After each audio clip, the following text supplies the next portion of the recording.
নমস্কার বন্ধুরা, কেমন আছেন সবাই? পর্বের শুরুতে ক্ষমা চেয়ে নিচ্ছি এই অনিচ্ছাকৃত অনিয়মিতভাবে আপনাদের কাছে পর্ব নিয়ে আসার জন্য। আমরা শুনছি বাবা নিপকরণী মহারাজের সম্পূর্ণ জীবনী। সেই মতো চলতে চলতে আমরা একেবারে অন্তিম সময়ে চলে এসেছি। আমরা এসে পড়েছি বাবার জীবনের অন্তিম যাত্রায়। এবার শুনবো সেই সময়কার কথা।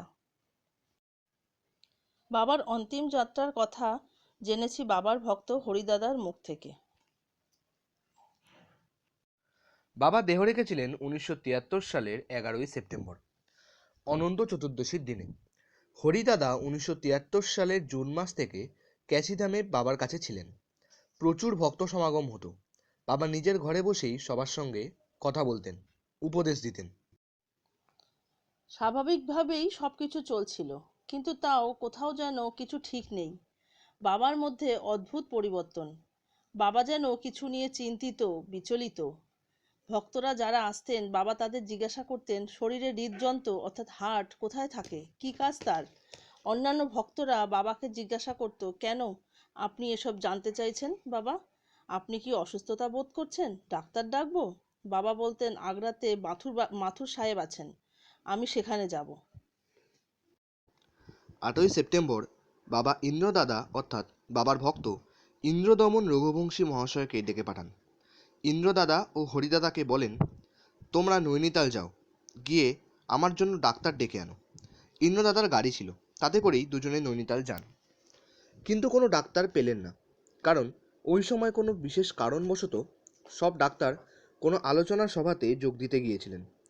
ইন্দ্রদাদা ও হরিদাদা বাধ্য হয়ে সন্ধ্যাবেলা খালি হাতে ফিরে আসেন। আশ্রমে ফিরে বাবাকে তা জানাতেই বাবা বলেন, ডাক্তার পাওনি? কোনো ব্যাপার না, আমি কাল সকালেই আগ্রা যাব ডক্টর মাথুরকে দেখাতে।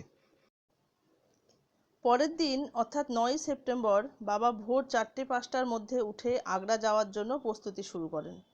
হরিদাদারও ইচ্ছে ছিল বাবার সাথে যাওয়ার। সব কিছু হতে হতে প্রায় বেলা 11টা থেকে 12টা বেজে যায়। বাবা সেই সময় ক্যাচি থেকে রওনা দিলেন আগ্রা যাওয়ার জন্য। সবাই বাবাকে এগিয়ে দিতে আসেন। রবি খান্না মহাশয় বাবার জিনিসপত্র নিলেন।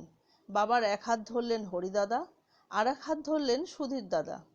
বাবা সবাইকে নিয়ে আসলেন হনুমানজির মন্দিরের সামনে। হনুমানজিকে প্রণাম করেন এবং বলেন, আজ আমি সেন্ট্রাল জেল থেকে মুক্ত হয়ে যাচ্ছি। রাম গিয়েছিলেন, কৃষ্ণ গিয়েছিলেন, আমিও যাচ্ছি। বাবার এই কথায় হরিদাদার চোখে জল চলে আসে, কারণ বাবার মুখে এই ধরনের কথা হরিদাদা আগে কখনো শোনেননি। বাবা যেন ইহজগৎ থেকে মুক্ত হয়ে যাওয়ার কথা বলছেন। বাবা এবার এগিয়ে গেলেন শঙ্কর ভগবানের মন্দিরের দিকে, প্রণাম করলেন। বাবা শঙ্করজিকে বললেন, এটাই সংসারের নিয়ম। রাম গেছিলেন, কৃষ্ণ গেছিলেন, আজ আমি যাচ্ছি। এই সময় হরিদাদা বাবার কানে কানে বললেন, বাবা আমিও যাব আপনার সাথে, আবার আপনার সাথেই ফিরে আসবো। বাবা হরিদাদাকে বললেন, না তুমি যাবে না, তুমি এখানেই থাকো। এই ক্যাচিধাম এক যজ্ঞশালা, এই যজ্ঞশালা তোমাকেই সামলাতে হবে। বাবার এই কঠিন আদেশের পর হরিদাদার আর ক্যাচিধাম ছেড়ে যাওয়া হলো না। এরপর কি হলো, বাবা কিভাবে ক্যাচিধাম থেকে আগ্রা গেলেন, সব জানবো আমরা পরের পর্বে।